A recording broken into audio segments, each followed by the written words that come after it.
언제부턴가 보이지 않던 쥐가 보이기 시작했습니다. 닭장 안에서. 그래서 야, 이 왜 쥐가 이렇게 많이 생겼을까? 그러다가 서집사님에게 물었습니다. 쥐약을 놓으래요. 닭이 쫄을 수 있는데 말고. 그래서 제가 사료통 밑에 이런데 닭이 쉽게 쫄 수 있는 자리 말고 숨겨지는 자리에다가 쥐약을 놨습니다. 보니까 쥐가 잘 죽습니다. 계속 이제 쥐가 보이지 않습니다. 근데 쥐가 잘 죽어서 참 감사했는데 닭이 어느 날부터 한 마리씩 한 마리씩 죽어갑니다. 왜 죽을까? 속으로 추측을 해봅니다. 쥐가 먹으면서 먹다가 흘린 부시래기를 닭이 쪼아 먹어서 죽었겠다. 근데 이게 하루 이틀 열흘이 넘어도 계속 죽어나는, 하루에 한 마리, 두 마리, 세 마리 계속 죽어 나가는 거예요. 야, 이거 원인을 모르겠어요. 원인을 모르니까 얼마나, 한 4개월에서 길게는 8개월 이상 길렀던 닭, 한참 튼튼한 튼실하게 알을 잘 낳을 때 가고 또 낳고 있는 애들이 죽어 나자빠졌는데 이게 정말 너무 안타깝고 어찌할 바를 모르겠습니다. 그래서 왜 자꾸 닭이 죽을까? 왜 죽을까? 그래서 쥐약이 이렇게 독하나? 그런 생각도 해보다가 이 이해가 안 되는 상황에서 한 가지 의심이 되는 상황이 있습니다. 저는 대략 생각하기에 50여 마리 넘게 죽은 것 같아요. 그것도 젊은 닭들이. 그래서 그 많은 숫자의 닭이 죽은 뒤에야 아하, 이거 아무래도 호흡기가 온 것 같다, 이런 생각이 드는 겁니다. 호흡기라는 병은 닭의 질환 중에서 가장 치명적인 것인데, 그것이라고 짐작할 수 없었던 것은 닭장의 딱 절반은 큰 닭, 오래된 노개, 절반은 젊은 닭인데, 이게 오래된 닭은, 죽으면 오래된 닭이 늙어서 죽지 왜 젊은 닭들이 죽는가, 이해가 안 됐던 거죠. 그래서 같은 닭장 안에 칸만 나누어져 가지고, 아니 노개들은 괜찮은데 왜 젊은 닭들이 죽어나가냐, 차라리 오래된 닭들이 죽으면 감사하겠다 이 생각했는데 젊은 닭들이 죽으니까. 그래서 저는 지약을 원인으로 봤지 호흡기를 원인으로 생각하지는 못했습니다. 그래서 닭들에게 치료약을 엄수시켰습니다. 엄수시킨 지 어제가 4일째, 그제까지만 해도 죽어가는 닭들이 나오는 것이 어제부터는 나오지 않습니다. 이건 닭을 키우면서 제가 닭의 질병에 대해서 무지해서 일어난 참사였죠. 수개월을 키워오는 그 공이 얼마나 큰데 이것도 수십 마리를 죽이고 나서 깨닫는 겁니다. 저는 영적으로도 마찬가지인 것 같습니다. 사람들은요, 문제가 없을 때는 깨닫지 못하고, 건강할 때는 깨닫지 못하고, 평안할 때는 순종 못하고, 꼭 고난이 닥쳐야 깨닫고 순종하고, 여러분 이런 것이 어쩌면 우리의 인생이 아닐까, 이런 생각을 해봅니다. 저는 계속해서 지금 요한복음 9장의 이야기, 맹인 날 때부터 맹인된 이야기를 오늘 새벽에도 묵상을 했는데, 어쩌면 제가 닭을 키우는 데는 아직도 맹인 수준이 아닐까, 그런 생각이 듭니다. 요한복음 이 9장에는 두 종류의 사람이 등장하는데, 한 종류는 눈을 뜬 사람이고 한 종류는 눈이 감긴 사람이라는 겁니다. 우리 예수님이 길을 가시다가 날 때부터 앞이 안 보이던 이 사람을 보게 됩니다. 자, 제자들은 예수님에게 묻습니다. 랍비요, 이 사람이 맹인으로 난 것이 누구의 죄로 인함이니까? 자기 죄입니까? 그 부모의 죄입니까? 이렇게 물었습니다. 과거에는요, 지금처럼 어떤 질병이 생겨나면 이걸 지금처럼 유전학적인 어떤 조사, 어떤 각종 검사를 할 수 있는 의술과 장비가 없었기 때문에, 그런 시절이기 때문에, 그런 시대를 살 때에 누군가가 심한 질병이 걸렸다면, 또한 장애를, 어떠한 몸의 장애를 입었다면 그것을 죄로 연관시켜 생각하는 것이 당시 사람들의 속에서 솟아나는 하나 같은 생각이었다는 겁니다. 물론 이런 생각은 동양이나 서양이나 옛날이나 지금도 마찬가지입니다. 사람 살아가는 세상에는 꼭 이런 이야기들이 들리기 마련입니다.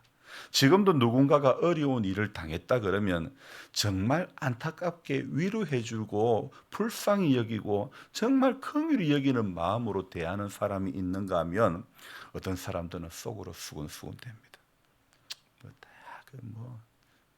아니 땐 굴뚝에 연기가 나느냐. 속으로 부정적인 생각들을 얼마나 많이 하는지 모릅니다. 그런 못된 사람도 있습니다. 물론 저도 안 그런 사람이라고 솔직히 부정하지는 못하겠습니다.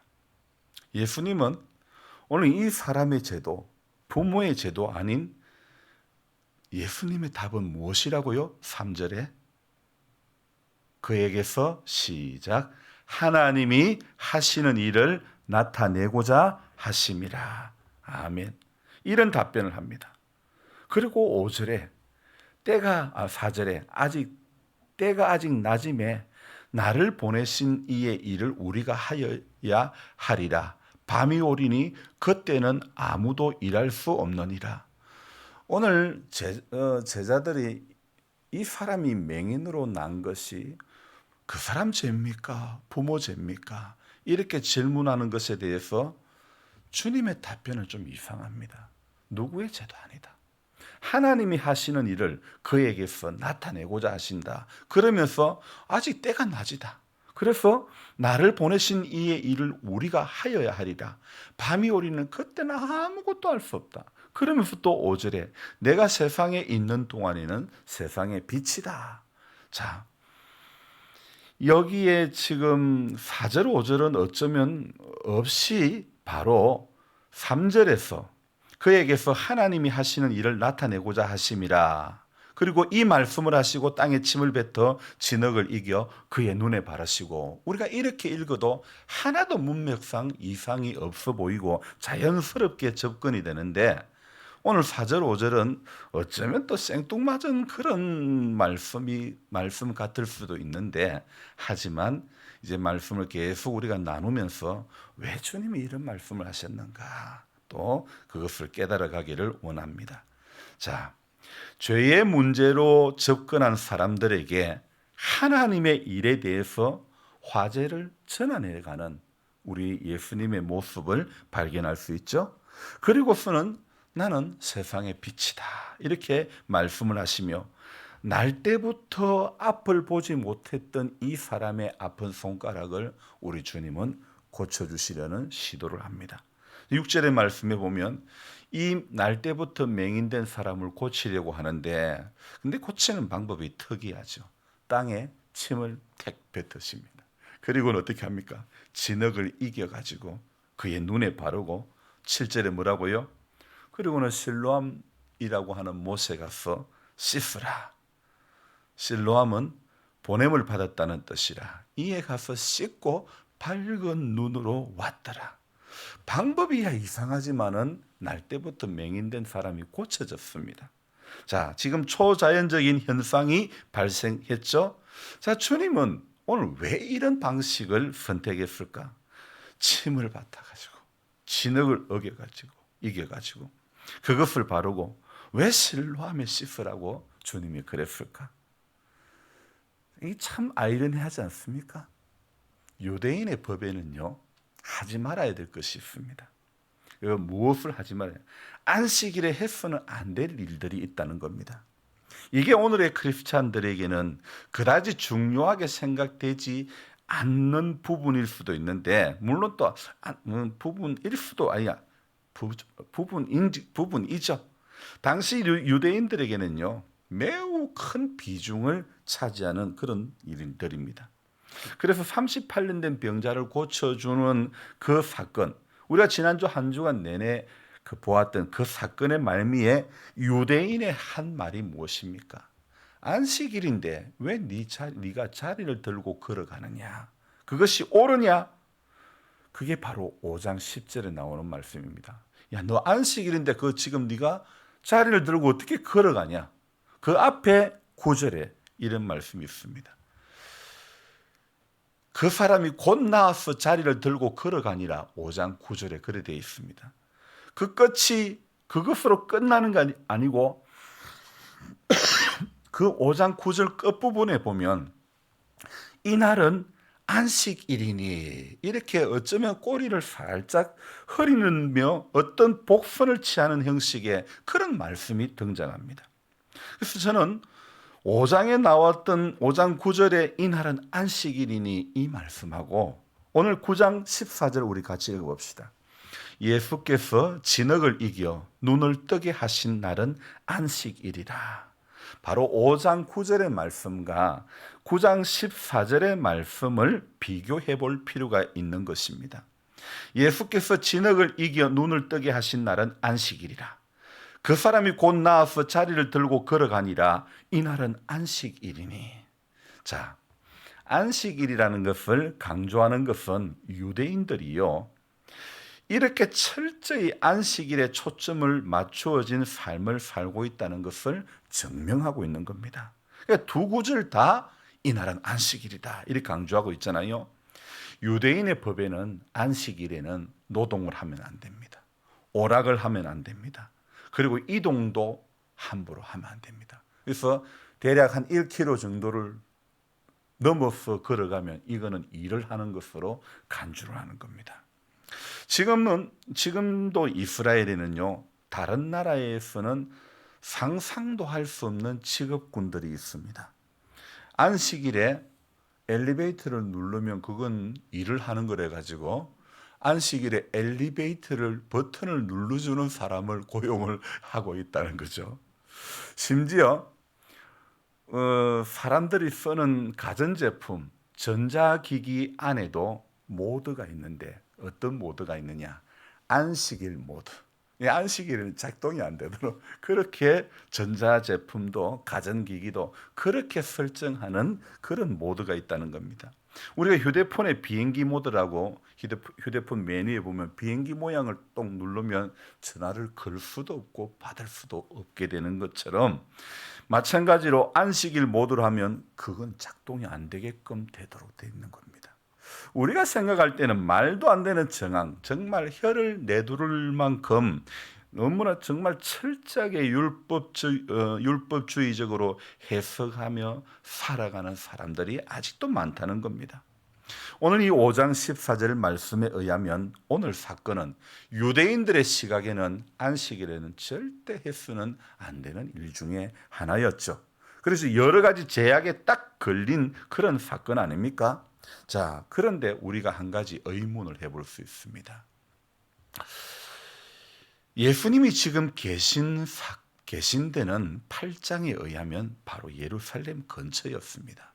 예루살렘 근처에 위치하고 있으면서 길을 가시면서 날 때부터 맹인인 이분을 보았고, 그리고 이분을 치료하는 과정에 있어가지고 예수님이 5장에서 베데스다 연못, 그 자비의 연못, 거기에서도 주님이 그 치유 사역을 하셨고 그랬는데 5장에 나오는 베데스다 연못에 가서 진흙을 눈에 바르고 그 연못에 가서 씻으라 그랬으면 어땠을까? 근데 실로암은 이 예루살렘에서 예수님이 계신 데서 1km가 넘는 거리에 있습니다. 자, 그렇게 가까운 현장에 가까운 곳에 유명한 베데스다라고 하는 연못이 있는데 그것도 물이 움직일 때마다 누구든지 처음 들어가면 어떤 병에 걸리든지 낫는다고 하는 그런 유명한 연못이 있는데 왜 예수님은 이상한 방법으로 침을 뱉어서 흙을 이겨가지고 눈에 바르고 앞도 안 보이는 상태에서 1km가 넘는 거리를 그 실로암에 가서 씻으라 그랬을까? 눈도 못 보도록 진흙도 다 발라가지고 가깝지도 않은 거리를 가게 하신 이유가 뭘까? 자, 예수님께서 제자들의 질문에 그 사람에게서 그에게서 하나님이 하시는 일을 나타내고자 하심이라 그랬는데요. 도대체 하나님이 하시고자 하는 일을 나타내기 위해서 예수님이 하시는 액션은 너무나 좀 이상하지 않습니까? 사실 우리 예수님이 하신 이 행동은 지금 유대인들이 굉장히 꼴사납게 보는 그런 싫어하는 행동입니다. 한마디로 예수님의 행동은 신성모독하는 그런 행동이 됩니다. 자, 실로암 목과의 거리가 대략 1km가 넘는 거리라고 했죠. 안식일에 1km가 넘는 거리를 가면 움직이면 율법에 걸리는 그 조항에 걸리는 그런 행위가 됩니다. 자, 바리새인과 유대인들에게 있어서 예수님이라는 존재는 어떻게 느껴지느냐? 그냥 한 인간임에 불과한 존재였습니다. 근데 감히 인간인 주제에 하나님이 행하시는 모습과 똑같은 모습을 하니까 유대인의 입장에서는 이건 신성모독이다. 그렇게 생각을 하는 거죠. 감히 인간인 주제에 하나님이 행하시는 모습과 똑같은 모습을 그렇게 그들 앞에 주님은 재현하고 계셨던 거죠. 자, 그러니 유대인들의 시각으로 볼 때는 저 사람은 신성모독하는 거다. 그러나 우리는 우리 예수님의 답변에 오늘 귀를 기울여야 됩니다. 하나님의 하시는 일을 나타내고자 하십니다. 3절에 이 말씀의 참된 의미가 무엇일까? 바로 우리 예수님께서 맹인을 만나 치료하는 과정에서 유대인들의 그 눈을 뜨게 하시려는 하나님의 일을 하시고자 했던 겁니다. 오늘 주님께서 그에게서 하나님의 일을 나타내고자 함이라 했던 그 하나님의 일은 바로 유대인들의 눈을 뜨게 하기 위한 그것이 하나님의 일이라는 겁니다. 그들은 실제 눈을 뜨고 있었지만은 그러나 완전히 감겨져 있는 유대인들. 자, 왜 눈이 완전히 감겨져 있는가? 예수님을 바로 앞에서 보면서도 예수가 누군지를 모르니까 눈을 떴으나 감겨져 있는 거죠. 주님은 바로 그런 사람들의 생각을 바꾸어 주시기 원하셨던 겁니다. 그래서 베데스다 가까운 곳에 가라 하지 않고 안식일에 딱 율법 조항에 걸리는 거기에 가라고 주님은 말씀하셨던 것 같습니다. 그래서 이 9장의 사건을 통해서 깨달아야 할 것은요, 유대인과 같이 신앙의 연수 속에 복음의 본질을 잊어버린 채, 저로 또 말씀드릴 것 같으면 목회의 본질은 잊어버린 채 누구의 죄인가 이렇게 따지기만 좋아하는 이런 모습으로 흘러와서 실제 맹인은 바로 유대인, 바로 이 날 때부터 소경이 아니라 실제 맹인은 유대인이고 바리새인이고 오늘 우리가 아닌가. 오늘 이렇게 신앙의 연수가 아무리 오래돼도 여전히 우리 안에 따지기 좋아하고 여전히 주님이 기뻐하시는 모습보다는 나의 입술은 주님 닮은 듯하나 내 마음은 아직도 추하여 여전히 믿는 모습은 있는 것 같은데 경건의 모습은 있는데 경건의 능력은 나타나지 않는. 그래서 사실은 이렇게 실제 맹인은 바리새인이고 실제 맹인은 오늘 이 본문의 제자들이고 실제 맹인은 눈 떴지만 보지 못하는 우리들이 아닌가. 우리 자신임을 우리가 발견해야 되고 오늘 우리가 앞이 안 보여서 시편 기자가 고백했던 것처럼 주의 지팡이와 막대기가 나를 아니하시나이다. 이런 고백. 바로 내가 맹인이어서 주의 지팡이와 막대기가 필요한 존재라는 것을 우리가 깨달아야 된다는 것입니다.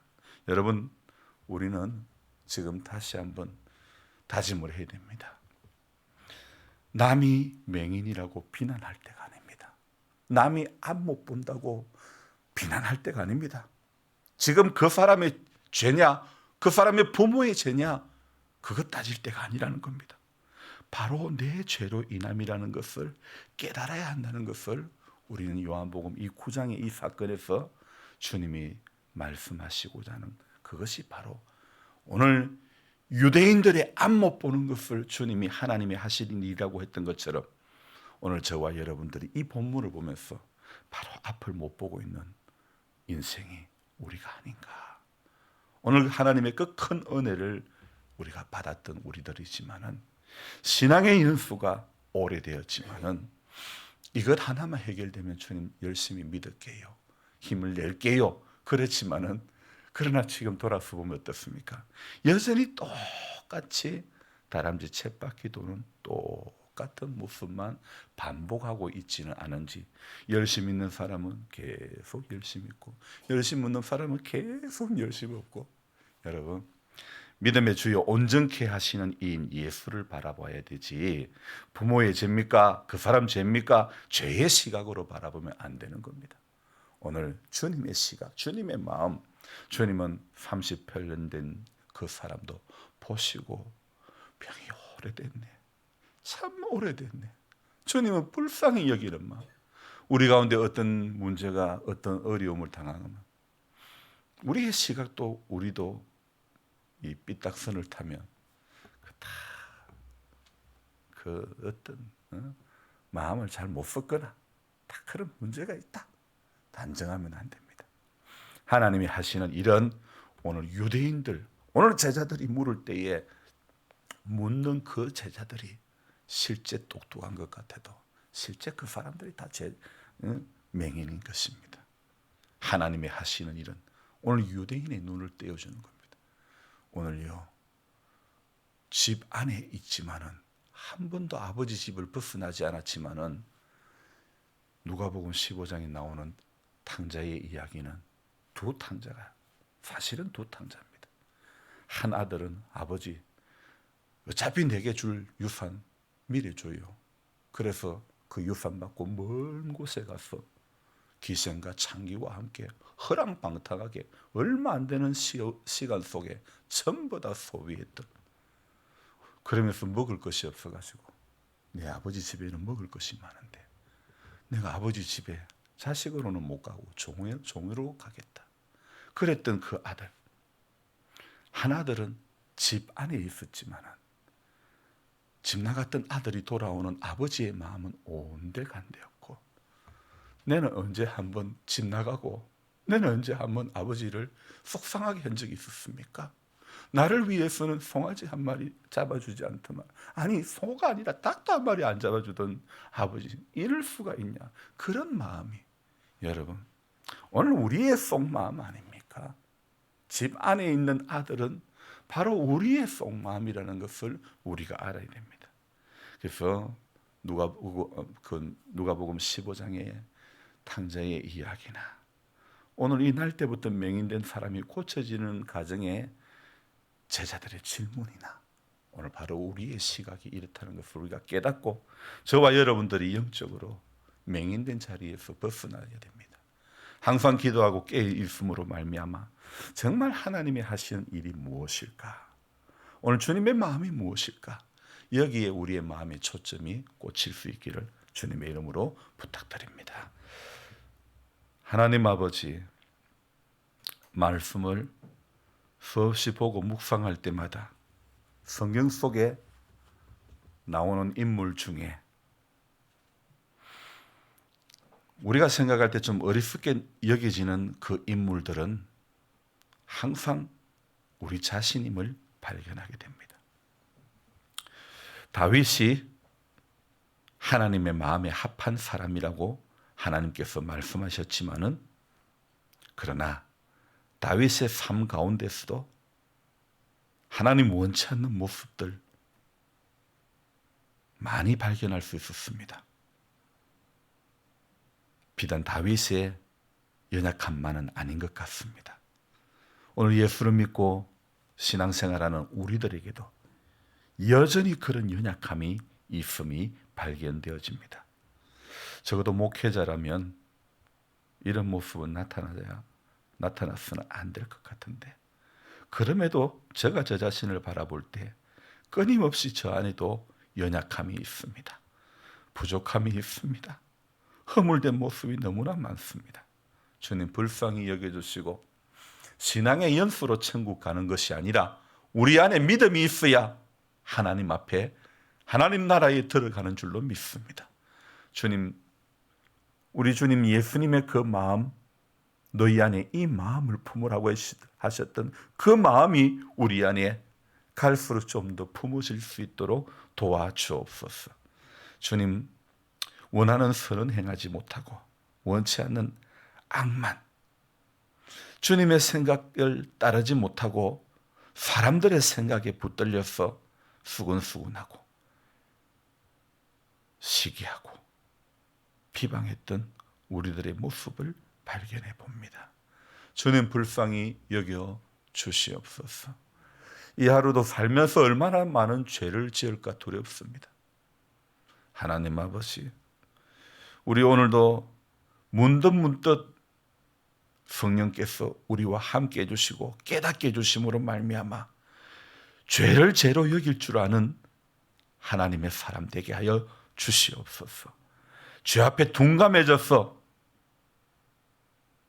죄가 죄인지도 모르고 자연스러워지는, 죄 앞에서 자연스러워지는 우리 주님 불쌍히 여겨주시고 말씀의 교훈을 따라 오늘도 순종하며 제가 참 무지하고 무식해서 닭이 왜 죽는지를 몰랐는데 호흡기라는 질병이라는 것을 수십 마리를 잃고 나서야 깨닫게 됐습니다. 주님 모든 것을 다 잃어버리고 깨닫는 우리들 되지 않게 해주시고 주님 이 땅에 있을 동안에 인생의 시간 가운데서 낭패와 실망당한 뒤에 깨닫는 우리들이 아니라 오늘 평안할 때에 오늘 문제가 비교적 없다고 생각되어지는 이때에도 깨어 기도함으로 말미암아 하나님의 선한 뜻과 그 섭리 가운데 붙들려 살아가는 우리 모두가 되도록 축복하여 주옵소서. 땅의 일에 분주했던 시간들이 너무나 많았습니다. 이제 인생의 남은 시간에 우리 교회와 우리 성도님들은 우리 모두는 하늘의 일에 더 많은 관심을 가지고 교회는 사람 살리는 곳, 교회는 영혼 살리는 곳이 교회인데 오늘 생명 살리는 교회와 오늘 생명 살리는 목회자와 성도가 될 수 있도록 도와주옵소서. 우리 하나님, 부족한 우리들이 주의 복음의 빚진 자가 되게 해주시고 주님, 가면 열매가 있고 가지 않으면 열매가 없는데 우리 그동안 하나님 안일했던 것 용서해 주시고 복음 들고 산을 넘는 자의 발걸음이 아름답다가 했는데 주의 복음의 빚진 자로서 복음에 합당한 삶을 살아갈 수 있도록 은총을 내려 주시옵소서. 교회는 복음을 전할 때 힘이 있고 능력이 있는 줄 믿습니다. 우리가 참 복음적으로 살아갈 수 있도록 하나님 도와주옵소서. 먼저 그 나라와 의를 구하면 모든 것을 더해 주시겠다고 말씀에 약속하고 계시오니 그 약속의 말씀 붙잡고 오늘 이 하루도 강건함을 누리게 하여 주옵소서. 곁길이 보이지 않게 해주시고 오직 주님만 바라보이는 우리 모두가 되도록 축복하여 주시옵소서. 치료 과정에 있는 모든 우리 성도님들 강건케 하여 주시고 새 힘을 얻도록 은총을 내려 주시옵소서. 존귀하신 예수님의 이름으로 감사하며 기도드리옵나이다. 아멘. 간절한 마음으로 주여 부르고 기도합니다. 주여, 주여, 주여.